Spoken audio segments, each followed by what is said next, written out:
But then if that fits your agenda, your core message, then you jump into that discussion. Or then the hardest part, you build opportunities. You set the agenda yourself, and then take part in the discussion. So people, I want you to remember that the world really is changing, and the world is changing faster than it ever has. There's more messages, and I bet that the number of messages just keeps growing and growing and growing. And I bet that the pace just gets faster and faster. Okay, we have all of these slow movements, but I think that's a bit different. I think excuse me. I believe that there's nothing's going to stop the pace from getting just faster and faster. So we just have to be ready to react. And in order to be powerful in your communication, it's all about then defining what is your goal. And like you said earlier, know your public. You define what you want to do, and then you seize the opportunities. Thank you.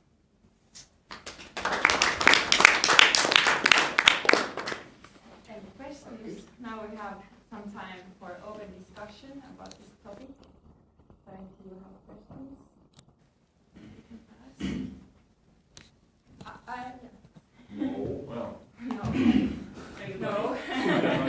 I don't know if this is an easy or how specific or easy question it is to answer, but you mentioned about the growing number of messages, and you also touched upon the trust of whether you trust the news or not. I mean, it's easy. I mean, you just select whether you watch Fox News or CNN. Although I don't know even that's so easy. That decision now. Yeah. And you had a picture of Hillary, so just kind of as a kind of communication professional, what is your thought on let's say, the U.S. presidential campaign? What did the Trump people do well, or what did Hillary team do not so well, or what would you have done otherwise? I don't know. I think that's an impossible question. I don't know if it's so much about the communications, though. I think it's more about the era and the content and all of that. That was an unfair question. Very good Plus, I think he's listening, so I don't want to say it. But I don't know, I think, like, at least for me, I followed it quite a bit, and I'm actually amazed that, I don't know, the perception I have about politicians and politics, that they're dumbasses who don't know how to use technology.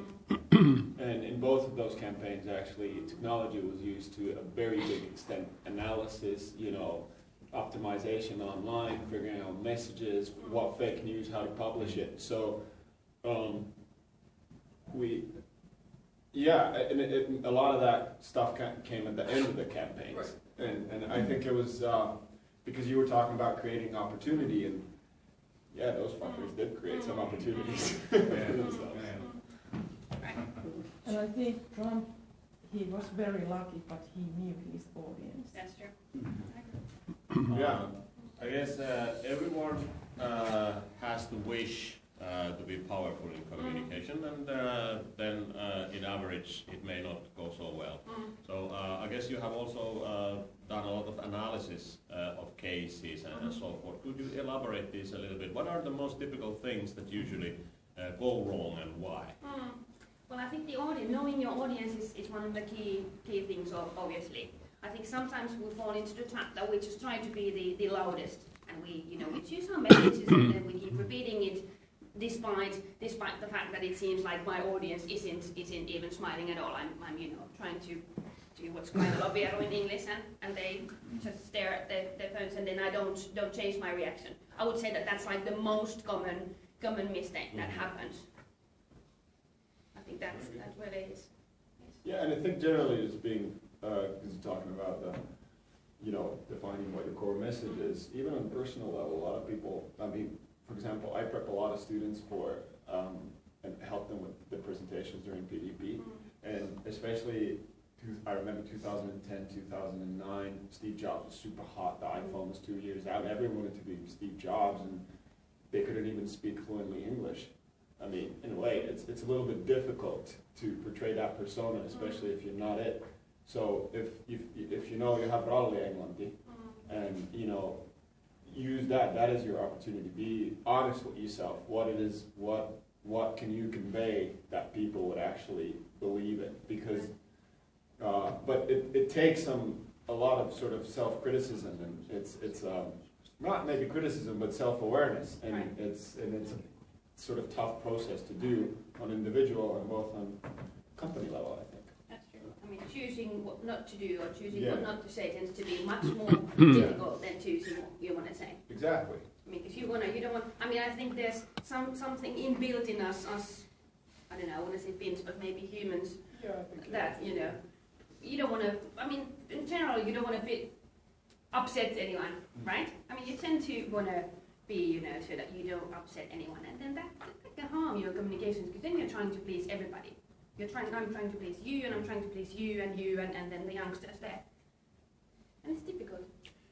You said that knowing your audience would be the core of the successful communication, and you as a communication specialist, how much do you actually, if a customer comes to you and says, we would like to communicate this shit, Mm-hmm. and you have the... That's what it normally is, yeah. Okay. Yeah. I was just Different about, sort of things. I was just yeah. about to ask if you have the impression that they don't have their shit together, and they just really don't know actually what they are offering, then how much consulting do you offer also in that direction, that they sharpen their saw and define their core message and the what they're offering and why they're offering? Is that also part of your consulting? So, so we as an agency, I think we're somewhat famous on being fairly outspoken and direct with our customers. And yes, I think that's really the key, because then, I mean, with marketing, and now I'm going to get biased, but with marketing you can sell all sorts of shit if you just package it nicely, right?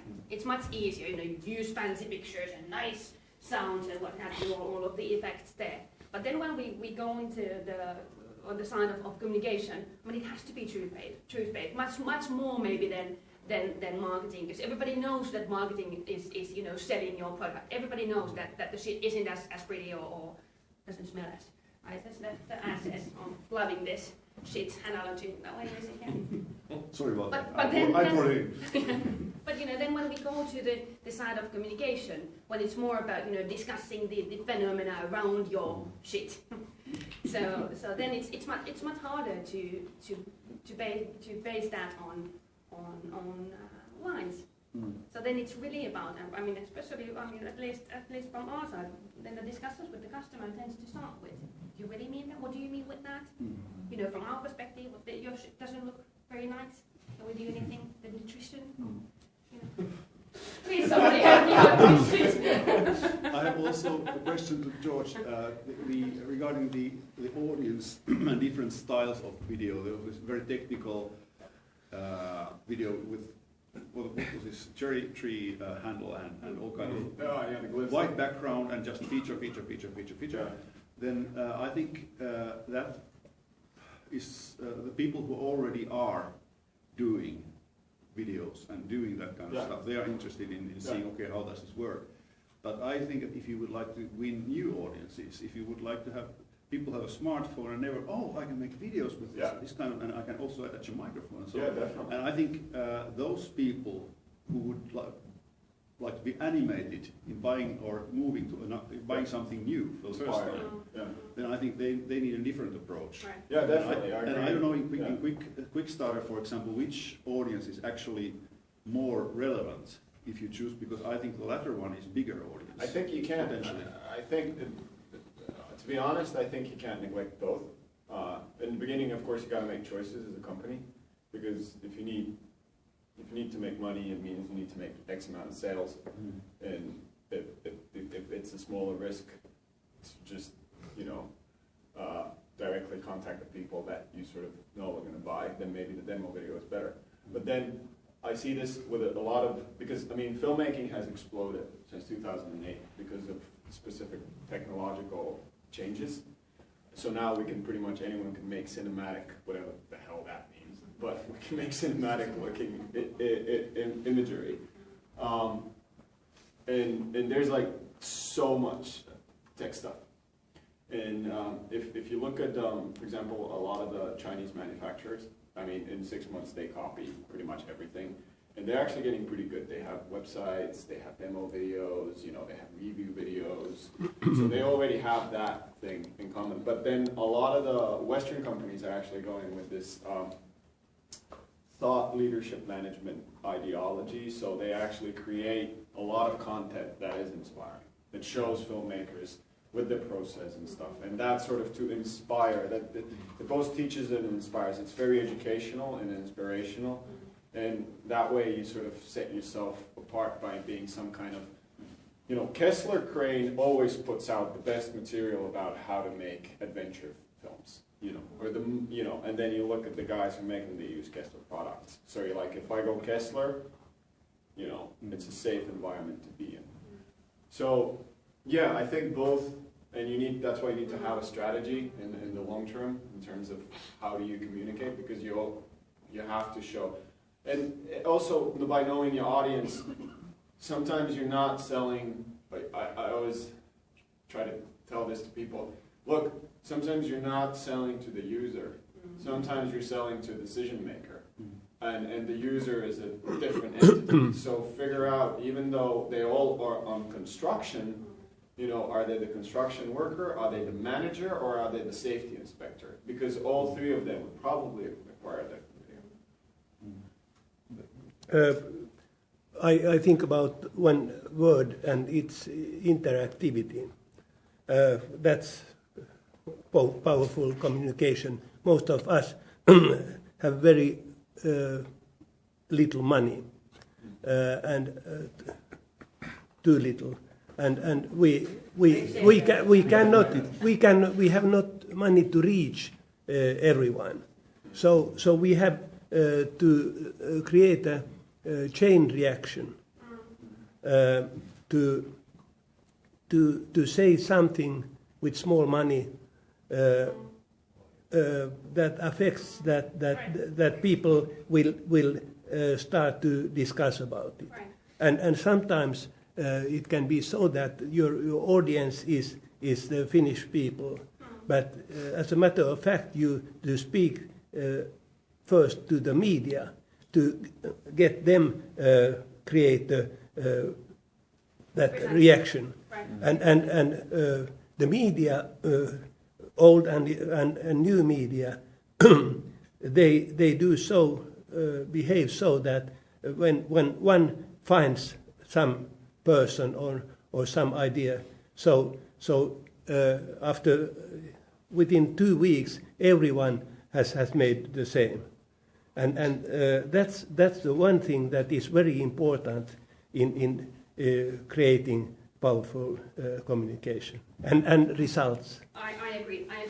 And I, of course, partly agree with the money part as well, but I think then what we need to understand now, we're talking about, for example, organizations doing their communication and trying to persuade people and getting people to talk about, for example, their agenda, whether it's their product or service or what have you. It's not so much anymore about money business. I mean, it's not about, you know, buying the visibility. It's about choosing your messages and talking to the people who then want to talk about you and your actions. And then it's not so much about money business, right? I mean, it's not so much about paying for the visibility. It's in a way true, and going kind of back to your question, I think the Kickstarter, in its essential, it's a funding channel, not Right. a sales channel per se, and it's for the early adapters and not for the mass market, and that's also kind of, you should take that into account in the communications. And the same goes, then it can then lead to some kind of organic growth, what you were talking about in a way. I agree. And just one thing, we made a successful campaign on Indiegogo a couple of years ago. My friend, I mean, I wasn't part of that, I just made the video. And it was a bit tricky because it was a technological, it was too little time to show the video, but it's a little lamp that's touch sensitive for kids. So when they touch it, it glows and they can pet it and it sort of fades in and out. It's sort of a nice thing. And it was a bit of a tricky thing because we were thinking, should we take the demo approach or should we not? Because it's also a sort of design from Finland, it's handcrafted, you know. So we made a little bit more complex story of the mom bringing the kid to bed and, you know, showing, you know, blah, blah, blah. But one thing that actually I found, because we were supported by the Indigo